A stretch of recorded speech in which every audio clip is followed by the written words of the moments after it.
Start. Good afternoon class. आज अभी हम क्या पढ़ेंगे? पिछले क्लास में क्या पढ़ा था? एसिड बेस और आर्हेनियस थ्योरी, ठीक है। इसमें क्या पढ़ेंगे हम? ब्रोंस्टेड एंड लुईस थ्योरी, ठीक है। अब ब्रोंस्टेड थ्योरी में क्या है, आर्हेनियस थ्योरी में क्या था? एसिड जो है H+ प्रोड्यूस करता है और बेस जो है वो OH प्रोड्यूस करता है, ठीक है। अब ब्रोंस्टेड थ्योरी में क्या है आपका कि John Bronsted and James Lowry in 1923 gave a broader concept of acid and base, ठीक है। क्या है कि आपका जेन और जेम जो है उन्होंने एक कॉन्सेप्ट दिया, किसका? एसिड और बेस का। कब दिया? 1923 में, ठीक है। आप कहते हैं कि according to this theory an acid is any molecule और ion that can donate a proton, जिसको हम क्या कहते हैं? H, and a base is any molecule और ion that can accept a proton, ठीक है। क्या कहता है कि आपका इसके जेन और जेएम के अकॉर्डिंग जो था, उन्होंने बोला कि जो एसिड है वो क्या करता है? प्रोटॉन को डोनेट करने का काम करता है और बेस जो है वो एक्सेप्ट करने का काम करता है। मतलब सिंपल सा कॉन्सेप्ट था ये कि एसिड जो है वो क्या करता है? इसको अपना प्रोटॉन जो है वो डोनेट कर देता है, ठीक है। तो और बेस जो है वो एक्सेप्ट कर लेता है। सिंपल सा फंडा था किसका? ब्रोंस्टेड का, ठीक। अब कहता है कि N acid is a proton donor while base is a proton acceptor. क्या कहता है? एसिड डोनर हो गया तो अब कोई देगा तो कोई लेगा भी ना। अगर मतलब कि मान लो एसिड डोनेट कर रहा है तो कोई एक्सेप्ट भी करेगा, तो यहाँ पे एसिड डोनेट कर रहा है और बेस एक्सेप्ट कर रहा है, ठीक है। अब है आपका a base qualify Bronsted Lowry concept is termed as Bronsted Lowry base और Bronsted base, whereas an acid अब सिंपल सी बात कर रहा है कि जो कॉन्सेप्ट आपका बेस को क्वालिफाई करेगा उसको हम ब्रोंस्टेड बेस बोलेंगे और जो उसको हम ब्रोंस्टेड एसिड बोलेंगे, ठीक, सिंपल। उसके बाद है for example on dissolving dry HCl gas in water. क्या कहता है कि जब आप ड्राई HCl गैस को किसमें लोगे? वाटर में लोगे। Each molecule of HCl produces a hydronium ion. तो वो क्या प्रोड्यूस करने का काम करेगा? Hydronium ion. कैसे? By donating a proton to water molecule. वो अपना प्रोटॉन जो है वो किसको डोनेट करके दे देगा? वाटर मॉलिक्यूल को, ठीक है। उसी का यहाँ पे एग्जाम्पल है। ये वाला पार्ट आपका क्या हो गया? H2O किसका फॉर्मूला होता है, ठीक है। और ये जो यहाँ पे 4 बिंदु है वो क्या हो गया? आयंस हो गए। आयंस को डिनोट कर रहा है। तो इसका क्या करेगा? जो आपका HCl क्या करेगा? किसको डिनोट करेगा? एसिड डिनोट कर रहा है ना। तो ये जो इसका हाइड्रोजन है वो किसके पास आ जाएगा? वाटर के पास आ जाएगा। तो यहां से 2 मॉलिक्यूल क्या हो जाएगा? रिमूव हो जाएगा, होगा ना। देखो यहाँ पे आपका कह रहा है कि ये मान लो कि आपका क्या है?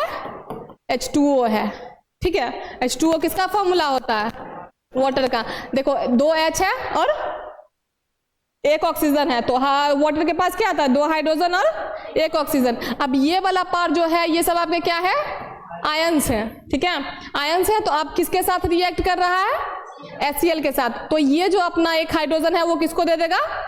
वाटर को डोनेट कर देगा, ठीक है। तो अब वाटर के पास कितना आयन हो जाएगा? यहाँ पे भी 1 हाइड्रोजन आ जाएगा और सॉरी अब यहाँ पे आया तो ये वाला आयन जो है वो रिमूव करके हाइड्रोजन जो है इसका जगह ले लेगा, ठीक है। अब इसके पास कितना आयन बचा? 2। तो अब देखो इक्वेशन आपका क्या बनता है? यहाँ आपका हो गया 3 हाइड्रोजन हो गया और यहाँ पे आपके पास आयन बचे, ठीक है। और जो आपका क्लोरीन बचा हुआ था वो यहाँ आ गया। तो इसको क्या बोलेंगे हम? हाइड्रोनियम आयन, ठीक है। अब कहता है therefore it can be concluded that water which accepts a proton is Bronsted base और whereas HCl gas donates a proton is a Bronsted acid. तो ये आपका जो HCl है वो एसिड है क्योंकि ये क्या कर रहा है? डोनेट कर रहा है। और ये जो है आपका वाटर बेस है क्योंकि वो एक्सेप्ट कर रहा है, ठीक। अब कहता है कि conjugate acid base pair. Conjugate acid base pair क्या होगा? जब हम एसिड बेस का पेयर बनाते, पेयर मतलब क्या होता है? जोड़ा, ठीक है। आप कहते हैं कि द एसिड HA, यहाँ पे एसिड को क्या माना है? Involve in acid base reaction, ठीक है। उसमें क्या होता है? Produces a new base. जब आपका the acid involve in a acid base reaction. जब एसिड बेस रिएक्शन के अंदर जाता है तो वो क्या प्रोड्यूस करता है, एक नया बेस प्रोड्यूस करता है, जिसको हमने किससे डिनोट किया है, ए माइनस से, ठीक है। कैसे प्रोड्यूस करेगा, बाय डोनेटिंग इट्स प्रोटोन। कैसे, वो अपना प्रोटोन देगा, उसके वजह से एक नया बेस बनेगा, ठीक है, जिसको हम किससे डोनेट कर रहे हैं, ए माइनस से, ठीक है। आप कहेंगे this new base is called the conjugate base. अब ये जो बेस नया बनेगा उसी को हम क्या कहेंगे, कंजुगेट बेस कहेंगे, ठीक है। कहते हैं which is related to the original acid, जो कि आपका किससे रिलेटेड होता है, ओरिजिनल एसिड से, ठीक है। आप कहते हैं similarly after accepting a proton, जब हम क्या करेंगे, प्रोटोन को एक्सेप्ट करेंगे, the original base produces a new acid. तो क्या करेगा, जो ओरिजिनल बेस रहेगा आपका वो क्या करेगा, एक नया एसिड प्रोड्यूस करेगा, जिसको हमने किससे डोनेट किया है। अब देखो यहाँ पे एसिड की बात थी तो HA से डिनोट किया, यहाँ पे बेस की बात थी तो HB से डिनोट किया, ठीक, known as the conjugate acid, ठीक है। इसको हम क्या बोलेंगे, ठीक है। ये तो चलो यहां तक हो गया कंजुगेट एसिड बेस पेयर की, समझ में आया, नहीं क्लियर हुआ, ठीक है। देखो क्या कहता है कि यहां कहां तक क्लियर है, फर्स्ट लाइन क्लियर है, सेकेंड लाइन कहता है कि दिस न्यू, अब देखो यहां पे इसने न्यू बेस बनाया ना एक, जिसको हमने क्या बोला, ए माइनस बोला, ठीक है। तो ये जो आपका ए माइनस आया वो कैसे आया, जब उसने डोनेट को किया, क्या, प्रोटोन को, ठीक है। प्रोटोन को डोनेट करने के बाद क्या बना, एक नया बेस बना ना। अब देखो बात यहां किसकी हो रही है, देखो acid HA involve in acid base reaction, जो कि आपका क्या कर रहा है यहाँ पे देखो उल्टा है। एसिड जो है उसने क्या बनाया, न्यू बेस, जिसको क्या माना, ठीक है, सिंपल सी बात है। यहां पे बोला है ना, आप पर हो देखो, the acid HA involve in acid base reaction produces a new base. क्या बोल रहा है, बेस, न्यू बेस बनाएगा। एसिड का रिएक्शन में क्या बन रहा है, आपका नया बेस बन रहा है, तो बेस के रिएक्शन में क्या बनेगा, क्लियर है। अब तो इसमें क्या बनाया, इसने एसिड के साथ न्यू बेस बनाया, जिसको ए माइनस से डिनोट किया। अब कह रहा है कि this new base is called conjugate base. अब जो वो नया बेस बना उसी को हम क्या कहेंगे, कंजुगेट बेस। अब सेम सिमिलरली है किसके लिए, एसिड के लिए। आप कह रहे हैं कि after accepting a proton the original base, जब एक्सेप्ट करेगा क्या, वो प्रोटोन, तो जो ओरिजिनल बेस बनेगा, जैसे यहाँ पे आपका क्या बना, जब ये डोनेट करता है तो आपका एसिड का बेस का नया होता है ना, बनता है, तो इसीलिए अब जब नया आपका बेस बनेगा ओरिजिनल, तो वो क्या प्रोड्यूस करेगा, अब और मतलब कि एसिड ने क्या प्रोड्यूस किया, बेस, और बेस क्या कर रहा है, एसिड, ठीक है। तो कंजुगेट कैसे बनेगा, दो को लेके एसिड और बेस दोनों को लेके बनाएगा, ठीक है। आप क्लियर है, ठीक है।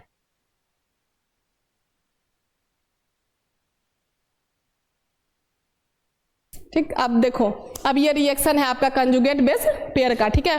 कंजुगेट बेस पेयर का सिंपल सा देखो, ये आपका क्या है, रिएक्शन है, जो आपने उस टाइम किया था। जैसे HA को क्या माना था उसने, एसिड माना, और B माइनस को बेस। अब ये जो साइन है वो किसका है, आपका रिवर्सिबल, मतलब इधर से ट्रांसफर होगा, ठीक है। तो क्या बना आपका, जब HA तो आपका था, तो अब यहाँ पे क्या हो, A के जगह पे क्या आ गया, रिवर्स होके B, तो ये क्या बन गया आपका, ठीक है, H का एसिड और B का बेस का B, ठीक है। कंजुगेट एसिड बेस बना लिया, HB को माना था ना, तो ये क्या बन गया आपका, कंजुगेट एसिड बन गया, ठीक है। अब बचा क्या, इसमें सिर्फ A बचा है, तो A को क्या मान लोगे, ठीक।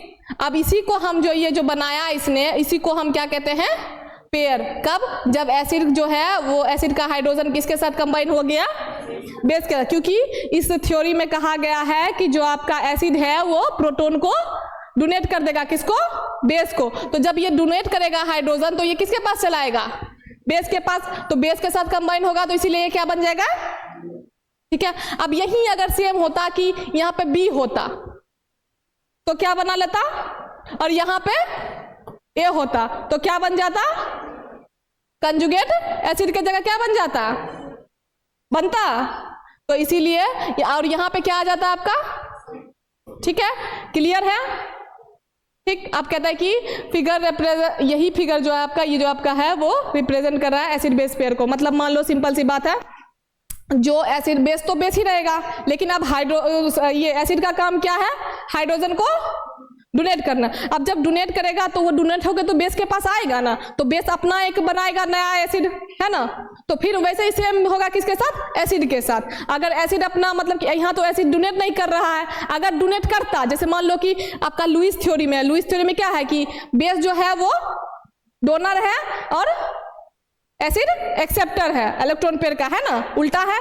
तो उस मामले में फिर वहां पे ये लागू होता है ना, लेकिन उसमें ये थ्योरी दिया नहीं है। तो यहाँ पे सिर्फ कहने का मतलब है कि एसिड जो है वो दे रहा है तो बेस अपना ले रहा है। अगर बेस भी देता है एसिड को तो आपका इक्वेशन बेस के लिए भी होता, लेकिन यहाँ पे ऐसा कोई सीन नहीं है। सिर्फ क्या कर रहा है, एसिड डोनेट कर रहा है तो, और बेस एक्सेप्ट कर रहा है। ठीक है, आप कह रहे हैं कि the acid HA and conjugate base, acid को क्या माना, HA और कंजुगेट बेस को A- together constitute a conjugate acid base pair. जब दोनों मिलता है तो आपका क्या बनता है, as they are related to each other by donating and, एक प्रोटॉन को आप दोनों आदान प्रदान करता है, उसी की वजह से वो कंजुगेट फॉर्म में आता है, साथ में आता है।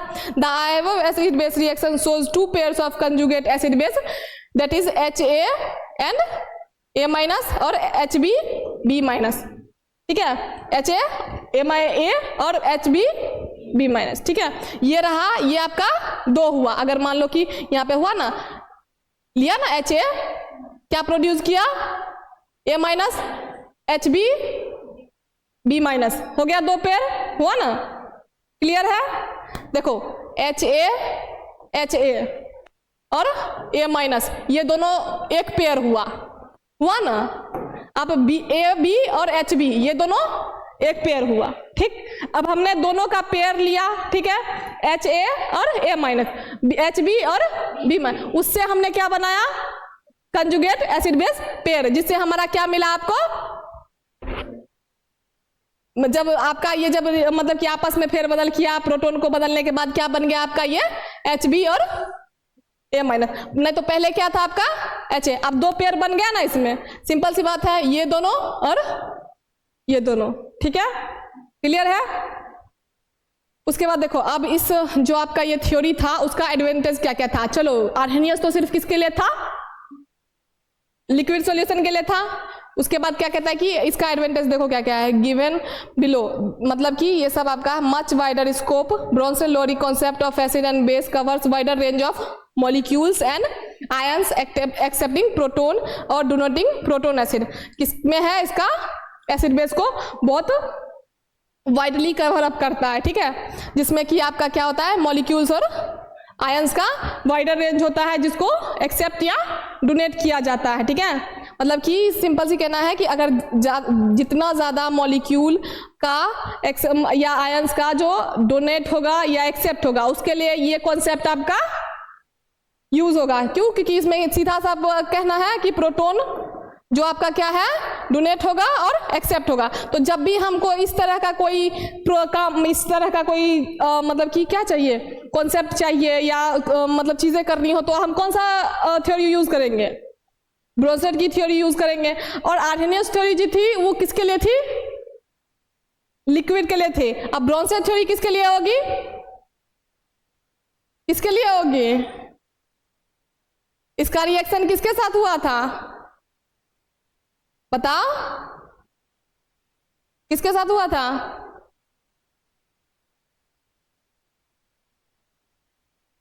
HCl के साथ। HCl क्या होता है आपका, HCl क्या होता है, पता नहीं, HCl एसिड होता है, क्या होता है HCl, क्या पढ़े थे, खाली हूं है। HCl क्या होता है, गैस।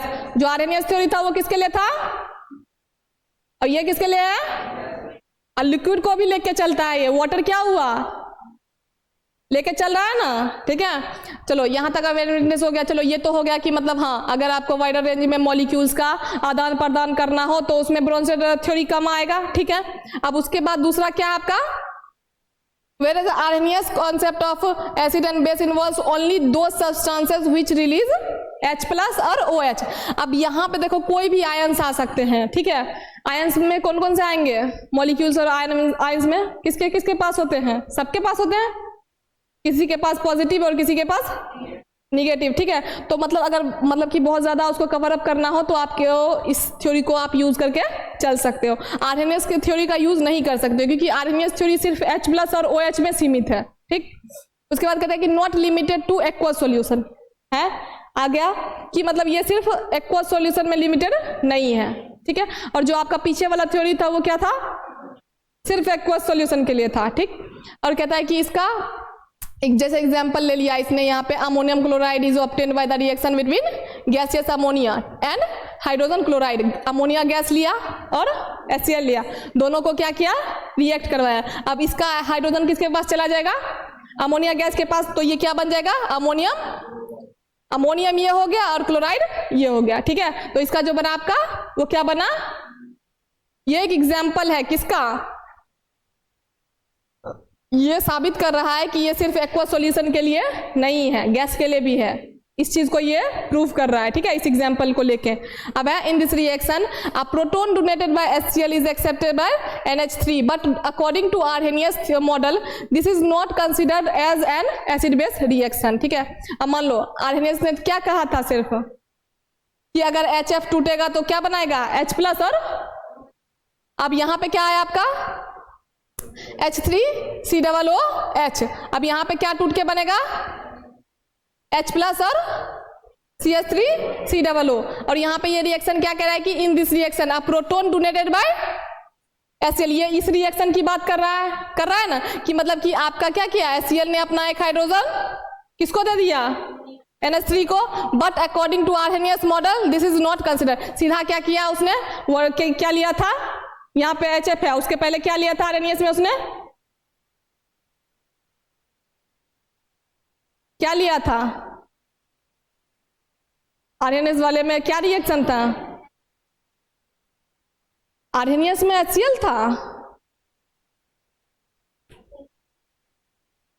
और बेस के लिए NaOH, ठीक है, जिसमें से जब HCl से हाइड्रोजन निकलेगा तो वो क्लोराइड बन जाएगा और NaOH से OH निकलेगा तो सोडियम बन जाएगा, ठीक है। अब कहता है कि release of OH not necessary to qualify as a base. Simple सा इसका कहना है कि आर्हेनियस में क्या गया था कि जो OH रिलीज करेगा वही बेस होगा, है ना। तो इसका कहना है कि सिर्फ OH का रिलीज होने का मतलब ये नहीं कि वो बेस हो गया, और अगर OH नहीं रिलीज कर रहा है तो वो बेस नहीं है, ऐसा कुछ नहीं है। तो उसी पे कह रहे हैं कि Bronsted base is a substance which accepts proton whereas Arrhenius base is a substance which release ions in aqua solution. क्या कह रहा है कि Bronsted base is a substance which accept proton, इसमें क्या हो रहा है, प्रोटॉन का एक्सेप्ट हो रहा है, और इसमें जो है वो क्या हो रहा है, सिंपल सा एक कंपैरिजन बताया है। सो इतना मत सोचो कि मतलब क्या है, नहीं है, कुछ नहीं, इसमें सिर्फ ब्रोंसेड का बताया है कि ब्रोंसेड क्या कर रहा है, प्रोटॉन को एक्सेप्ट कर रहा है, और आर्हेनियस बेस जो है वो OH को प्रोड्यूस कर रहा है। सिंपल सा इस लाइन का मतलब है, ठीक, इसमें एक्वा सॉल्यूशन में, ठीक। अब ये कह रहा है कि for example liquid ammonia NH3 is a base but does not release OH। जो आपका ये है वो आपका बेस है लेकिन OH आयन रिलीज नहीं करता, इसका मतलब ये तो नहीं कि वो बेस नहीं है ना। तो ये कहते हैं कि OH ion in water but as per Bronsted theory it is a base as it forms NH4 and acid by accepting a proton. अब ये एक बेस है क्योंकि ये प्रोटॉन को एक्सेप्ट कर रहा है। तो ब्रोंसेल ने यही कहा है ना कि जो भी एक्सेप्ट करेगा प्रोटॉन को वो क्या हो जाएगा, बेस हो जाएगा, ठीक है। ब्रोंसेल ने क्या कहा है कि जो एक्सेप्ट करेगा वो क्या हो जाएगा, तो इसके हिसाब से NH4 क्या हुआ, NH4 क्या हुआ, क्योंकि ये हाइड्रोजन को अगर मान लो कि ये एसिड है और ये बेस है, तो एसिड तो अपना डोनेट कर देगा, तो NH3 तो एक्सेप्ट करेगा, तो ये NH4 हो जाएगा। अब इसने एक्सेप्ट किया तो ये क्या बन गया, लेकिन आर्हेनियस थ्योरी के अकॉर्डिंग क्या था, जिसके पास OH नहीं है वो बेस नहीं है, ठीक। अब ये भी बात इसका, ठीक। तो इसने ये नया कॉन्सेप्ट दिया कि जो H प्लस नहीं करेगा प्रोड्यूस वो एसिड हो सकता है, जो OH नहीं करेगा प्रोड्यूस वो भी बेस हो सकते हैं, ठीक है। अब कहते हैं कि इसका लिमिटेशन, जैसे उसका लिमिटेशन था इसका भी लिमिटेशन है कुछ कुछ, ठीक है।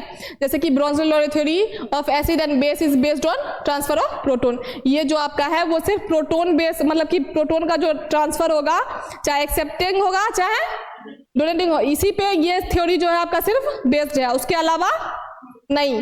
तो अब commonly most of the acid are protonic in nature but some are not. कुछ ऐसे होते हैं जो प्रोटोनिक नेचर के होते हैं, अब सारे तो नहीं हो जाएंगे ना प्रोटोनिक नेचर के। कुछ ऐसे होते हैं जिनके पास प्रोटोन होते हैं, कुछ ऐसे होते हैं जिनके पास प्रोटोन नहीं होते। तो अब जिसके पास नहीं होगा जरूरी है वो एसिड ना हो, है ना। यही चीज को यहाँ बताया जा रहा है बार बार कि जरूरी नहीं है कि जो H प्लस प्रोड्यूस करेगा वही एसिड होगा, जरूरी नहीं है जो OH रिलीज प्रोड्यूस करेगा वही बेस होगा, या जरूरी नहीं है जो प्रोटोन को डोनेट करेगा वही एसिड होगा, या जरूरी नहीं है जो प्रोटोन को एक्सेप्ट करेगा वही बेस होगा, ठीक। तो वैसे ही यहाँ भी ये भी जरूरी नहीं है कि जो प्रोटोनिक नहीं होगा वो एसिड नहीं हो सकता है, ठीक है। There is no transfer of protons in many acid-base chemical reaction. Therefore, the reaction occurring in non-protonic solvents cannot be explained by protonic definition. तो इसमें non-protonic के लिए कुछ भी नहीं है। अब इसने सिंपल सा क्लियरली आपको जब बोल दिया है कि भाई ये प्रोटोन के लिए है, तो अब इसमें non-protonic का तो आप कुछ कर नहीं सकते, कर सकते हो। जैसे यहाँ पे एग्जाम्पल ले लिया किसका, SO2 का, COCl2 का, N2O4 का। SO2 का मतलब SO2 हो गया आपका क्या, और यहाँ पे क्या ले लिया, एगो को बेस लिया। अब दोनों का रिवर्सिबल, अब इसमें कुछ होगा सेम का सेम रह जाएगा, ठीक है। अब सेम का जब रिवर्सिबल हुआ तो यहाँ पे SO2 एसिड आ गया, यहाँ पे कुछ बदला ही नहीं। तो इसीलिए कह रहा है कि जब इसके मतलब कि जो आपका नॉन प्रोटोनिक होगा उसमें कोई चेंजेस ये नहीं लाएगा, ठीक है।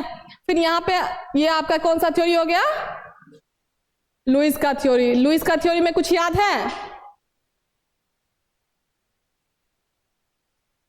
इसमें क्या था कि इलेक्ट्रॉन पेयर को कौन, एसिड, और बेस डोनेट करेगा, ठीक है। कह रहा है कि Lewis theory of acid and base, जिसमें क्या कहता है कि a more general model of acid and base was given by GN Lewis in the early 1930s, 1930 में, ठीक है। आप कहते हैं he defined acid as an electron pair acceptor, base as an electron pair donor. वही बात हो गई, एसिड को बेस डोनेट करेगा। कहते हैं in this theory the Lewis acid and base shares an electron pair given by base resulting in the formation of covalent bond और coordinate. जो इनके बीच में आपस का ये बॉन्ड बनेगा उसको हम क्या कहेंगे, जिसकी वैलेंसी सेम होगी। और जैसे कोऑर्डिनेट का मतलब क्या होता है,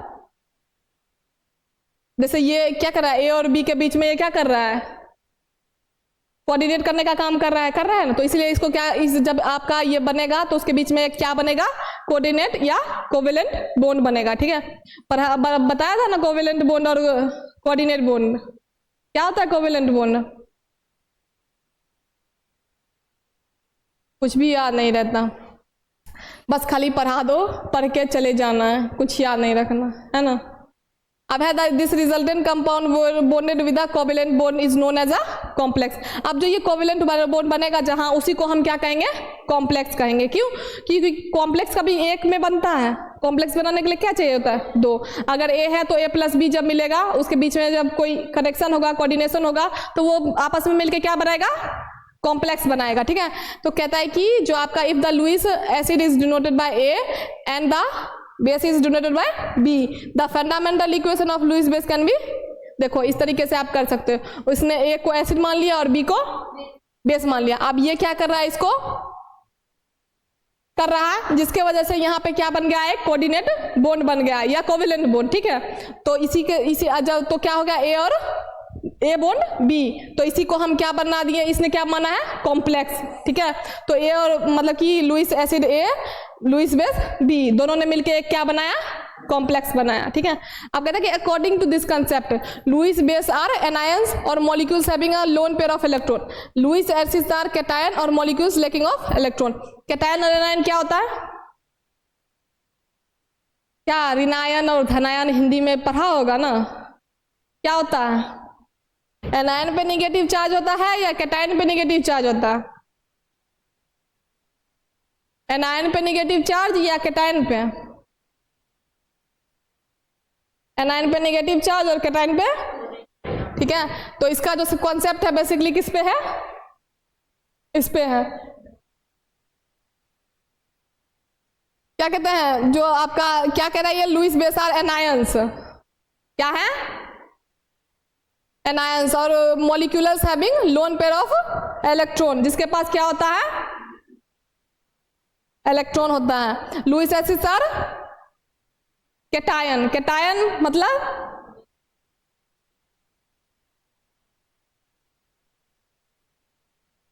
कंफर्म हो, पक्का, लॉक किया जाए क्या, ऋणायन क्या किसको कहते हैं, एनायन को या कैटायन को, और धनायन कैटायन को, ठीक है। अब इसके पास क्या है, मतलब एनायन के पास क्या है, इलेक्ट्रॉन है, और इसके पास क्यों कम है, क्योंकि इसने दे रखा है, ठीक है। अब है एग्जांपल ऑफ लुईस रिएक्शन, देखो किसके किसके बीच में रिएक्शन होगा आपका, between H plus and NH3, ठीक है। प्रोटॉन जैसे कि इसको किससे डिनोट किया है, H प्लस से, can accept an electron pair, thus this is a Lewis acid, अगर वो एक्सेप्ट कर रहा है तो एसिड है। फिर कहता है कि ammonia molecule NH3 has electron pair to donate, this is Lewis base, अब ये क्या कर रहा है, डोनेट कर रहा है, तो इसलिए ये क्या है आपका बेस है।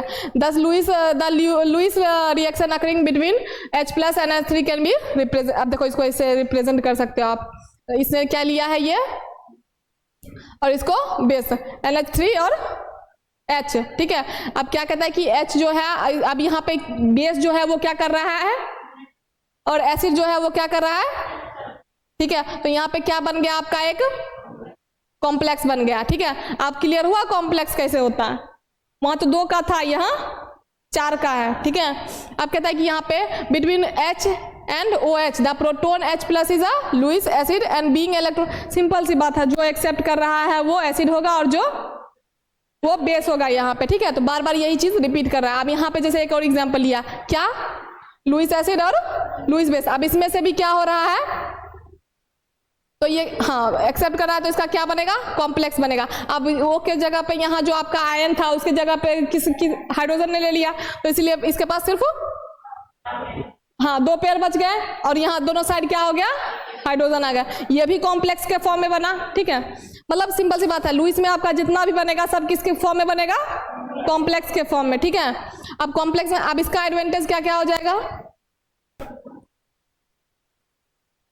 It explains the acidic and basic nature of basic transfer of electron, मतलब कि सिंपल सी बात है, इलेक्ट्रॉन का क्या होता है इसमें, गेन होता है या फिर लूज होता है, मतलब कि लॉस होता है या फिर गेन होता है, मतलब या तो खोएगा या तो पाएगा, एक खोएगा एक पाएगा, मतलब जिसके पास है वो देगा, जिसके पास नहीं है वो लेगा, ठीक है। तो यही चीज हो गया। उसके बाद कहता है it includes the definition given by both Arrhenius and Bronsted, दोनों को ही ये इंक्लूड करके चलता है, इसको लिक्विड का भी और गैस का भी, ठीक है।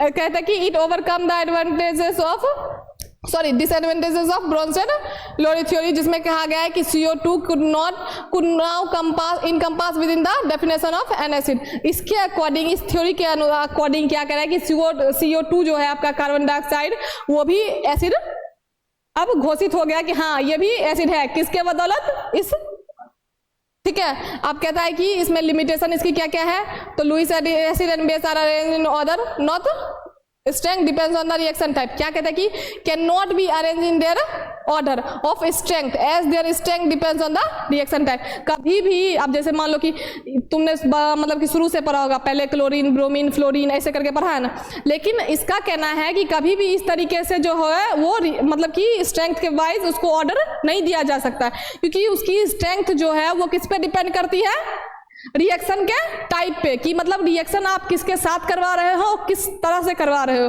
तो उसकी स्ट्रेंथ उस पे बेस्ड होगी, ठीक है। तो इसका कहना है, इसकी लिमिटेशन यही है कि कोई भी रिएक्शन को, कोई भी जो आप है Lewis and acid can not be arranged, acid और बेस को आप किस में अरेंज नहीं कर सकते हो, स्ट्रेंथ के बेसिस पे, कि मतलब ये ज्यादा कमजोर है और ये ज्यादा पावरफुल है, नहीं, उसकी स्ट्रेंथ किस पे डिपेंड करती है, ठीक है। आप रिएक्शन कैसा होगा ये तो आपको पहले से पता नहीं है, तो उसका स्ट्रेंथ आप डिसाइड नहीं कर सकते हैं, ठीक है। दूसरा है आपका due to involvement of electrons in acid and bases their reactions are assumed to be very fast but some of the acid and base reaction are slow। क्या कहता है कि इलेक्ट्रॉन्स की इन्वॉल्वमेंट की वजह से कहता है कि ये जो रिएक्शन होता है वो आपका बहुत स्लो होता है। दिमाग स्लो हो चुका है तुम लोग का, ठीक है। क्या होता है, फास्ट होता है, ठीक है। लेकिन कभी कभी ऐसा किसी किसी केस में होता है कि कुछ रिएक्शन जो होता है वो स्लो भी होता है, ठीक है। उसके बाद है इसका आपका क्या, importance of acid and base. क्या क्या इंपॉर्टेंस होगा उसका, अभी तक तो पढ़ के समझ में आ गया होगा, नहीं पढ़ा आया समझ में। देखो एसिड बेस को न्यूट्रलाइज करने के लिए, ठीक है, क्या कहता है कि acid base neutralization reaction are use in the preparation of suitable salts and, मतलब कि सॉल्ट के फॉर्मेशन में, ठीक है। ट्रांसफॉर्मेशन ऑफ सॉल्ट्स के लिए आपको क्या चाहिए, एसिड बेस, ठीक है। दूसरा आपका क्या है, in analytical chemistry various acids and base are use during base titration. जब आपको टाइट्रेशन करना होता है तो उसमें भी आपका यूज होता है क्या, एसिड और बेस, ठीक है। Various acids and bases are found in human body and use as like therapeutic agent to maintain pH of GIT urine. अब देखो बॉडी फ्लूइड्स को भी मेंटेन करने के लिए आपको क्या चाहिए होता है, ठीक है। आप कहते हैं कि बफर आर कंजुगेट। अब देखो इसके बाद आप बफर्स के बारे में पढ़ोगे, इसीलिए क्या है बफर्स के बारे में इसने बोला कि buffers are conjugate pairs of acid और बेस। जो बफर होता है वो कंजुगेट, जैसे आपने कंजुगेट पेयर पढ़ा ना, वैसे ही बफर होता है किसका, पेयर और conjugate base pair acid and base का, ठीक है। For example buffer base act as a proton acceptor and buffer acid act as a, importance में मतलब कि समझ में आ गया ना, क्या क्या आया है, सिंपल सी बात है। Acid base neutralization reaction are used in the preparation of suitable salt. अगर सॉल्ट्स का प्रिपरेशन करना है तो उसके लिए एसिड का, बेस का इंपॉर्टेंट मतलब जरूरत लगे पड़ेगा। दूसरा है इन एनालिटिकल केमिस्ट्री, किसके लिए, टाइट्रेशन के लिए, मतलब हाँ जब आपका बेस का टाइट्रेशन होगा तो वहाँ भी रिक्वायरमेंट होगी, ठीक। अब है various acids and base are found in human. अब देखो ह्यूमन बॉडी में भी मतलब पाए जाते हैं बॉडी फ्लूइड्स, बॉडी फ्लूइड्स में भी क्या उनमें भी प्रेजेंट होता है एसिड और बेस, ठीक है। तो उनको भी उनमें उनके लिए भी क्या होता है आपका, थेराप्यूटिक एजेंट्स के लिए क्या जरूरी होता है, एसिड और बेस, ठीक है। फिर कहता है कि buffers are conjugate of acid and base. अब बफर भी क्या होता है, एसिड और बेस का ही एक कंजुगेट फॉर्म है, ठीक है। जिसमें क्या होता है कि जैसे कि जो बफर बेस जो होता है वो प्रोटोन को एक्सेप्ट करता है और जो बफर क्या होता है, एसिड होता है, वो प्रोटोन को डोनेट करता है, ठीक है। या यही था आपका ब्रोंसन थ्योरी और लुईस थ्योरी, ठीक है। इसको पढ़ लेना, पीपीटी शेयर कर देंगे, ठीक।